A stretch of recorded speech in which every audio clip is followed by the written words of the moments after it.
तो मैं विक्रम और आज आपके साथ लेकर आया हूँ एक इम्पोर्टेंट टॉपिक्स जिसमें हम जानेंगे वायुमंडल से संबंधित महत्वपूर्ण प्रश्न। तो आज हम दोस्तों एक ऐसा टॉपिक लाए हैं जो विज्ञान और जो जीके है वो दोनों के लिए इसमें से जो है क्वेश्चन बनकर आते हैं। तो दोस्तों आज हम जो है वायुमंडल यानी जो हमारे आसपास की जो पर्यावरण है उससे जो रिलेटेड क्वेश्चन बनने वाले हैं हमारी वायु से, तो उनके बारे में हम चर्चा करेंगे।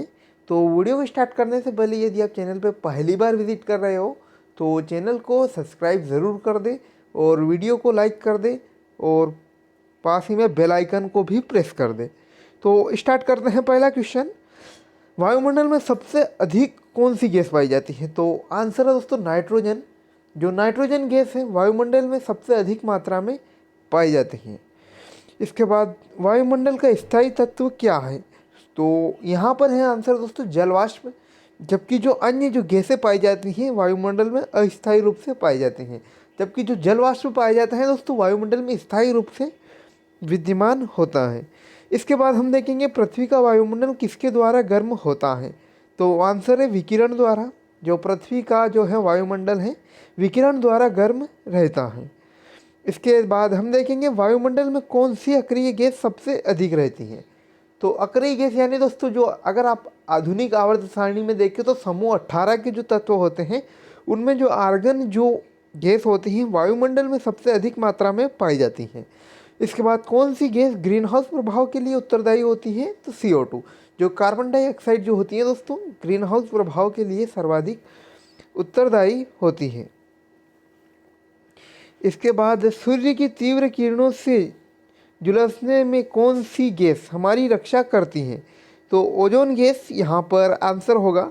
इम्पोर्टेंट है दोस्तों क्योंकि समताप मंडल में जो गैस पाई जाती हैं जो सूर्य से आने वाली पराबैंगनी घातक जो किरणें होती हैं उनसे हमारे त्वचा की रक्षा करती हैं, जिसके कारण जो जो कैंसर होने की जो संभावना रहती है, त्वचा का कैंसर, उसकी संभावना कई गुना कम हो जाती है।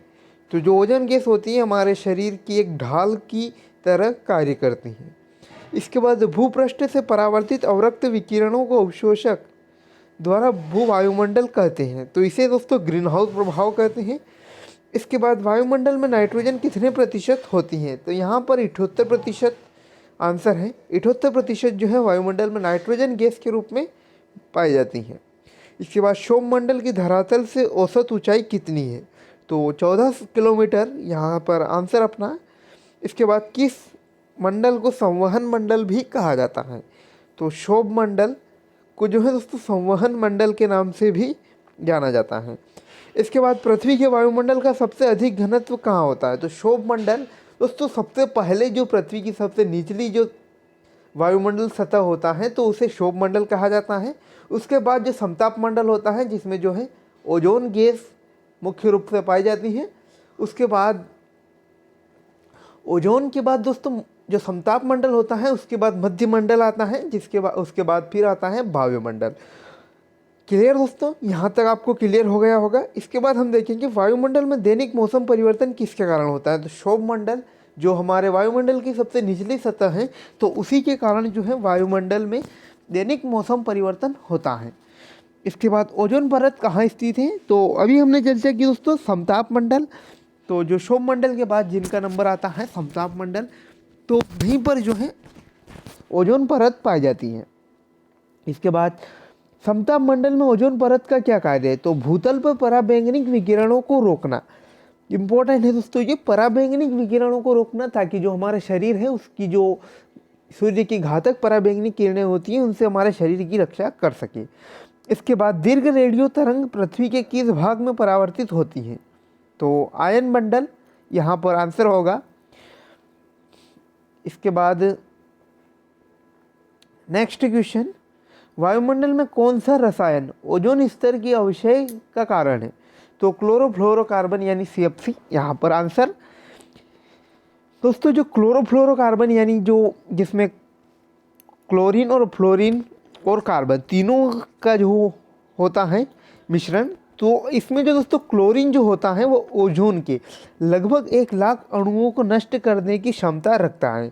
तो इस कारण जो जो CFC है बहुत ही ज़्यादा नुकसानदायक होता है हमारे पर्यावरण के लिए, जिससे मुख्य रूप से ओजोन का जो परत होता है, ओजोन की परत जो है उसका भी जो है क्षय मुख्य रूप से हुआ है। इसके बाद वायुमंडल में किस भाग में जलवाष्प की कुल मात्रा का 90% भाग विद्यमान रहता है? तो क्षोभ मंडल जो कि पृथ्वी के सबसे निचला वायुमंडल का सतह है, उसमें 90% वायुमंडल की जो गैसें हैं उसके साथ जलवाष्प विद्यमान रहता है। इसके बाद वायुमंडल का कौन सा भाग रसायन मंडल का एक भाग है? तो ओजोन मंडल जो है उसे रसायन मंडल का एक भाग माना जाता है। इसके बाद हवाई जहाज उड़ने के लिए कौन सा मंडल उपयुक्त है? तो समताप मंडल, यानी दोस्तों जो हवाई जहाज होते हैं लगभग 14 किलोमीटर तक जो होता है क्षोभ मंडल होता है। उसके बाद जो होता है समताप मंडल होता है 14 किलोमीटर के बाद।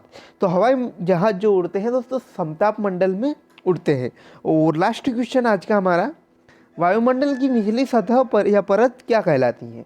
तो इसकी दोस्तों हमने बहुत बार चर्चा की और आंसर है क्षोभ मंडल। आई होप कि आपको वीडियो पसंद आया होगा और वीडियो को भी आप लाइक कर दो, चैनल को सब्सक्राइब कर दो। Thanks for watching. मिलते हैं ऐसी ही नई अपडेट्स के साथ।